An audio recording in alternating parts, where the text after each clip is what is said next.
भाइयों बहनों, आप मुझे प्रधानमंत्री मत बनाइए, आप मुझे चौकीदार बनाइए, चौकीदार। मैं दिल्ली में जाकर के चौकीदार की तरह बैठूंगा और आपको विश्वास दिलाता हूं, आप ऐसा चौकीदार दिखाओगे, मैं हिंदुस्तान की तिजोरी पर कोई पंजा नहीं पड़ने दूंगा। 2014 में लोकसभा चुनाव प्रचार के दौरान प्रधानमंत्री पद के दावेदार के रूप में नरेंद्र मोदी ने जनता से अपील की थी कि उन्हें प्रधानमंत्री नहीं, दिल्ली का ऐसा चौकीदार बनाइए जो देश के खजाने को सुरक्षित रख सके। प्रधानमंत्री के रूप में नरेंद्र मोदी जनता की अपेक्षाओं पर खरे भी उतरे। 7 सालों के मोदी सरकार के कार्यकाल में एक भी घोटाले का ना होना इसका ज्वलंत प्रमाण है कि देश एक ईमानदार पीएम के हाथों में है। यही नहीं, देश में घोटाले करके भागने वाले नीरव मोदी और माल्या जैसे लोग आज छिपे छिपे फिर रहे हैं। एक नजर डालते हैं भ्रष्टाचार के खिलाफ लड़ाई में मोदी सरकार की उपलब्धियों पर। ऐसा पहली बार हुआ है पिछले 70 सालों में।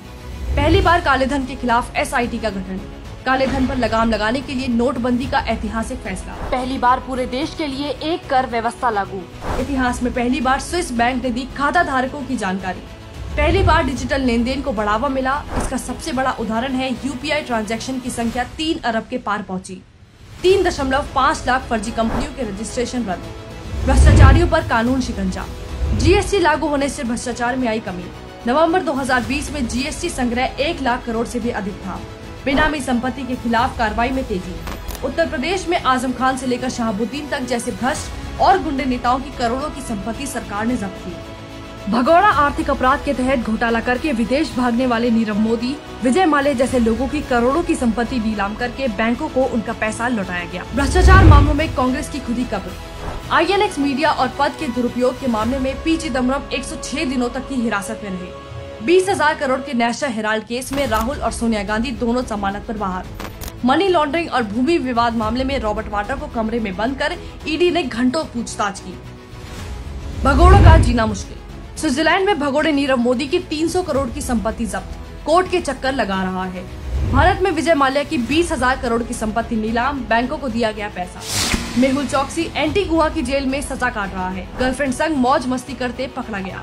अगस्ता वेस्टलैंड हेलीकॉप्टर के बिचौलिए क्रिश्चियन मिशेल समेत 11 भ्रष्टाचारियों को भारत में मिली कामयाबी। आधार ने की भ्रष्टाचार पर जोर। आधार से उच्च शिक्षा में 1.30 लाख फर्जी शिक्षकों और देश भर में कुल 2.23 करोड़ फर्जी राशन कार्डों का खुलासा हुआ। केंद्रीय खाद्य मंत्रालय के मुताबिक देश में 23.20 करोड़ राशन कार्ड हैं, जिन्हें 100% डिजिटल किया जा चुका है। अब तक 77% राशन कार्ड को आधार से जोड़ा जा चुका है। ताज़ा सरकारी आंकड़ों के मुताबिक आधार से लिंक करने की वजह से कुल 3,77,94,000 गैस कनेक्शन रद्द किए जा चुके हैं। इनमें फर्जी एक नाम से अलग अलग कंपनियों में कनेक्शन और निष्क्रिय गैस कनेक्शन शामिल हैं। ये है वो कदम जो मोदी सरकार ने देश से भ्रष्टाचार की जड़ों को काटने के लिए उठाए। विपक्ष ने इनमें से लिए हर एक फैसले का विरोध किया, क्योंकि वो जानते थे कि मोदी राज में भ्रष्टाचार की कमाई खाना अब उनके लिए नामुमकिन है, तो हल्ला मचाकर मोदी को बदनाम ही किया जाए। मोदी जी ने देश के चौकीदार बनने का जो प्रण उठाया था, वो आज भी अटल है। देश में भ्रष्टाचारियों की कमर टूट गई है और ये सब इसलिए क्योंकि एक देश सेवक पीएम की कुर्सी पर बैठा है।